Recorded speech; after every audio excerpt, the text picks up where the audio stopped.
कैसे हैं आप सभी। आई होप आप सभी बहुत अच्छे होंगे। तो आज का जो टॉपिक था सामाजिक स्तरीकरण यूनिट 3 का, उसको हमने कवर कर लिया था। उसके कुछ परीक्षा आधारित महत्वपूर्ण प्रश्नों को हम आज सॉल्व करेंगे। उसके पीछे मैंने कुछ प्रीवियस ईयर क्वेश्चंस भी दे रखे हैं, तो उनको भी हम लगाएंगे। ठीक है, तो पहला क्वेश्चन है हमारा, सामाजिक स्तरीकरण समाज का विभिन्न स्तरों में विभाजन है।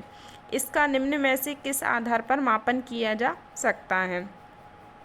तो आर्थिक असमानता, राजनीतिक असमानता, सामाजिक असमानता। इसका राइट आंसर है डी, क्योंकि इसमें तीनों आएंगे। ठीक है, नेक्स्ट देखते हैं। किस विद्वान ने समाज में केवल समानता के होने को कोरी कल्पना घोषित किया है। कोरी कल्पना बोला था P.A. सोरोकिन ने, तो राइट आंसर हो जाएगा इसका बी। नेक्स्ट देखते हैं, स्तरीकरण उच्चतर और निम्नतर सामाजिक इकाइयों में समाज को एक क्षैतिज समानांतर विभाजन है। ये परिभाषा किसकी थी? ये थी रेमंड मूरे की। राइट आंसर है सी। नेक्स्ट देखते हैं, किसके अनुसार स्तरीकरण मानव को मनोवृत्तियों को भी तय करता है। मानव की मनोवृत्तियों को तय करता है, ये बोला था ओल्सन ने। राइट आंसर है डी। ठीक है, इस तरीके के कुछ क्वेश्चन आएंगे, तो आप इनकी प्रैक्टिस इधर ही कर लो ताकि पेपर में दिक्कत ना आए। नेक्स्ट देखते हैं हम, सामाजिक स्तरीकरण में ऊंच नीच की भावना के बावजूद इसके क्या महत्व हैं। इसका राइट आंसर है डी, तीनों ही ऑप्शन आएंगे उपयुक्त सभी। नेक्स्ट देखते हैं, सामाजिक स्तरीकरण में कौन कौन सा दुष्प्रभाव है। कौन कौन से दुष्प्रभाव है सामाजिक स्तरीकरण के? सामाजिक विघटन को प्रोत्साहन देता है, विद्रोह की संभावना है, समाज में असुरक्षा की भावना, सभी को देता है। तो राइट आंसर हो जाएगा डी, उपयुक्त सभी। नेक्स्ट देखते हैं, वंशानुगत या जन्म के आधार पर स्तरीकरण किन समुदायों में पाया जाता है। वंश के आधार पर पूछ रहे हैं, तो जनजाति और कृषक दोनों में, तो ए और बी दोनों में आएगा। राइट आंसर हो जाएगा सी। नेक्स्ट देखते हैं, किस प्रकार के सामाजिक स्तरीकरण में योग्यता एवं कुशलता को महत्व दिया जाता है। योग्यता और कुशलता को दिया जाता है मुक्त स्तरीकरण में। राइट आंसर हो जाएगा ए। नेक्स्ट देखते हैं, सामाजिक स्तरीकरण के प्रदत्त आधार कौन कौन से हैं। इसमें क्या है, लिंग भी होता है, आयु भी होता है, जन्म, प्रजाति सभी होते हैं। तो राइट आंसर हो जाएगा डी, ये सभी। ठीक है, नेक्स्ट है, निम्नलिखित में से कौन सा पार्सन्स द्वारा बताए गए सामाजिक स्तरीकरण के आधार हैं। सामाजिकरण स्तरीकरण के आधार कौन से हैं जो पार्सन्स ने बताए हैं? तो नातेदारी संबंधी सदस्यता भी बताई है, व्यक्तिगत विशेषताएं भी बताई हैं, आर्थिक उपलब्धियां भी। तो राइट आंसर हो जाएगा डी, ये सभी। नेक्स्ट देखते हैं, सामाजिक स्तरीकरण के प्रमुख सिद्धांतों को चिन्हित कीजिए। तो इसमें भी डी आंसर है, ए बी सी तीनों आएंगे। ठीक है, ये तीनों सिद्धांत दिए थे, प्रकारवादी सिद्धांत, संघर्षवादी और संकलनवादी सिद्धांत। नेक्स्ट देखते हैं, डेविस और मूरे की पुस्तक है सम प्रिंसिपल ऑफ स्ट्रेटिफिकेशन का प्रमुख महत्व क्यों है। राइट आंसर है इसका बी, प्रकारवादी सिद्धांत का प्रथम बार प्रतिपादन इसमें हुआ था। ठीक है, नेक्स्ट है, प्रकारवादी विचारकों के अनुसार सामाजिक व्यवस्था को बनाए रखने के लिए समाज में किस चीज़ की आवश्यकता है। तो किस चीज़ की आवश्यकता है समाज में? स्तरीकरण की। आंसर हो जाएगा सी। ठीक है, नेक्स्ट देखते हैं, पार्सन्स के अनुसार समाज के लिए जो मूल्य अनिवार्य नहीं है वे क्या है। मूल्य जो अनिवार्य नहीं है वे विविधता और भिन्नता है। राइट आंसर हो जाएगा बी। नेक्स्ट देखते हैं, वेबर के आर्थिक, सामाजिक और सांस्कृतिक राजनीतिक स्तरीकरण की वैज्ञानिक व्यवस्था के प्रमुख आलोचक कौन कौन हैं। तो आलोचक ये सभी थे, लिप्सेट, बेनेडिक्ट, सोरोकिन। तो आंसर हो जाएगा डी। नेक्स्ट है, किस विद्वान ने सामाजिक विविधीकरण की तुलना आर्केस्ट्रा के भिन्न भिन्न वादकों से की है? राइट आंसर है इसका सी, लुम्बिनी ने की थी। ठीक है, नेक्स्ट देखते हैं, निम्नलिखित में से कौन से सामाजिक विविधीकरण की विशेषता है? विशेषता पूछ रहे हैं, तो ये तीनों विशेषताएं थी। ये सार्वभौमिक प्रक्रिया भी है, जागरूक प्रक्रिया भी, तटस्थ अवधारणा है। ठीक है, तो उपयुक्त सभी आ जाएगा। नेक्स्ट है, होमो हेरार्कियस नामक पुस्तक के लेखक कौन थे? तो ये हमने पढ़ी थी, लुइस ड्यूमा थे इसके। राइट आंसर है ए। नेक्स्ट देखते हैं, श्रेणीकारी पदानुक्रम और समाहित पदानुक्रम का उल्लेख किया है। ये किसने किया था? ये भी पढ़ा था हमने, स्माजी ने किया था। आंसर है इसका ए। ठीक है, नेक्स्ट देखते हैं, समाहित पदानुक्रम को विरोधियों की एकता कहा है। विरोधियों की एकता बोला था कार्ल मार्क्स ने। राइट आंसर है डी। नेक्स्ट है, रेखाकृत पदानुक्रम की अवधारणा को स्वीकार किया है। रेखाकृत पदानुक्रम की अवधारणा जो थी उसको स्ट्रॉस ने स्वीकार किया था। आंसर है सी। नेक्स्ट देखते हैं, सामाजिक असमानता का जन्म होता है। सामाजिक असमानता का जन्म क्रमिक रूप से होता है, क्रमिक रूप में होता है। नेक्स्ट देखते हैं, मनुष्य में असमानता की उत्पत्ति क्या है और क्या यह प्राकृतिक नियम द्वारा अधिकृत है? यह निबंध किसने लिखा था? तो ये निबंध किसका था? रूसो को था।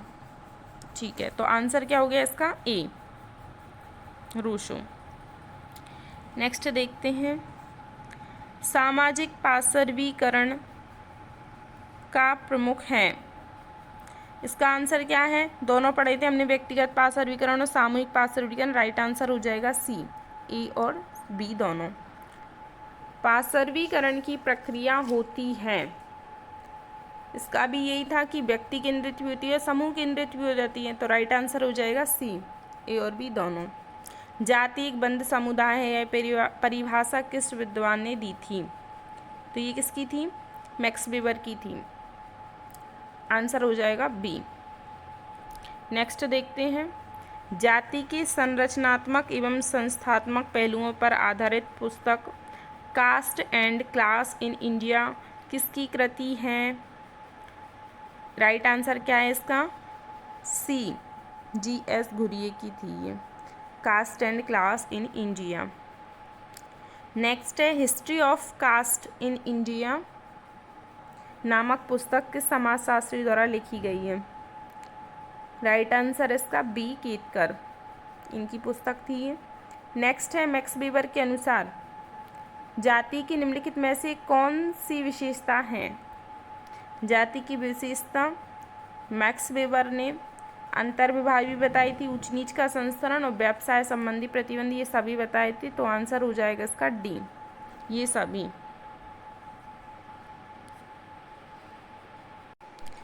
नेक्स्ट देखते हैं हम, जातियों के उत्पत्ति संबंधी सिद्धांत में प्रजाति सिद्धांत के समर्थक वैज्ञानिक कौन से हैं? प्रजातियों के समर्थक कौन थे? राइट आंसर इसका डी है, क्योंकि ये तीनों ही समर्थक थे। ठीक है, ये सभी। नेक्स्ट है, जाति राजनीति का कैंसर है, यह विचार किसके द्वारा दिया गया था? तो ये बोला था D.R. गॉडगिल। आंसर है बी। नेक्स्ट है, एक सामाजिक वर्ग एक सांस्कृतिक समूह है, यह कथन किस विचारक का है? 32 का राइट आंसर है लॉपियर, ये इनका विचार था। नेक्स्ट है, निम्नलिखित कथनों में से कौन सा सामाजिक वर्ग की विशेषता है? सामाजिक वर्ग की विशेषता ये सभी हैं, डी आंसर आ जाएगा इसका। नेक्स्ट, भारत देश की पहचान किस प्रकार के राज्य के रूप में की जाती है? भारत की पहचान किसके रूप में की जाती है? नृजातीय विविधता के रूप में। राइट आंसर है ए। नेक्स्ट देखते हैं, भारत में निम्नलिखित भाषी लोग निवास करते हैं, इस आधार पर निम्नलिखित कथनों में से कौन से कथन सत्य प्रतीत होता है?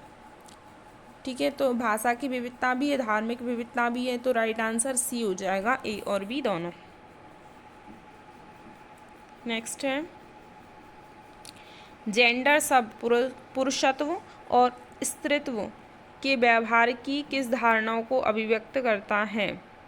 जेंडर जो है वो रूढ़िवादी धारणाओं को अभिव्यक्त करता है।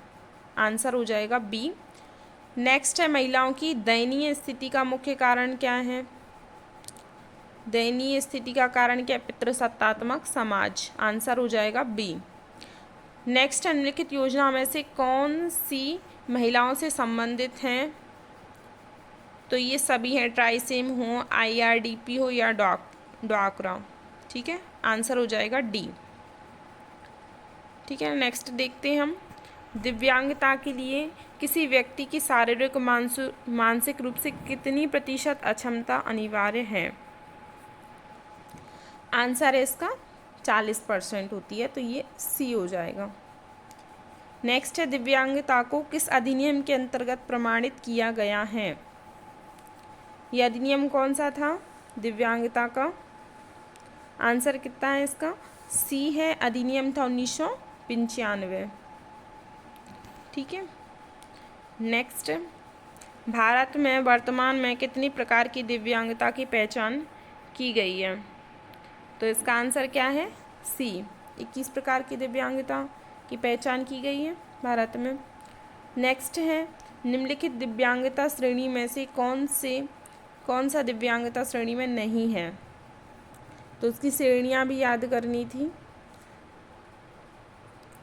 इसमें तो सारे ही हैं, तो इनमें से कोई नहीं आंसर हो जाएगा। ठीक है, क्योंकि थैलीसीमिया भी थी, भाषागत विकलांगता भी थी और मस्कुलर डिस्ट्रॉफी भी था, तो आंसर हो जाएगा डी।